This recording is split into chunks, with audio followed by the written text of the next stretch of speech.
Hello guys, welcome to our YouTube channel, and today we are going to show what does IB mean on TikTok. So the composition IB on TikTok typically stands for inspired by. This is used to give credit another creator for starting a trend or for inspiring the person use the acronym to make a similar video of their own.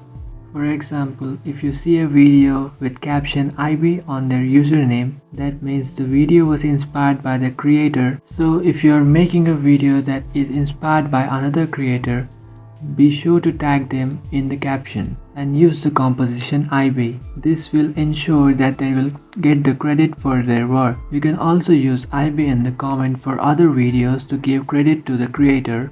This is a great way to show your support to the creator who created that trend.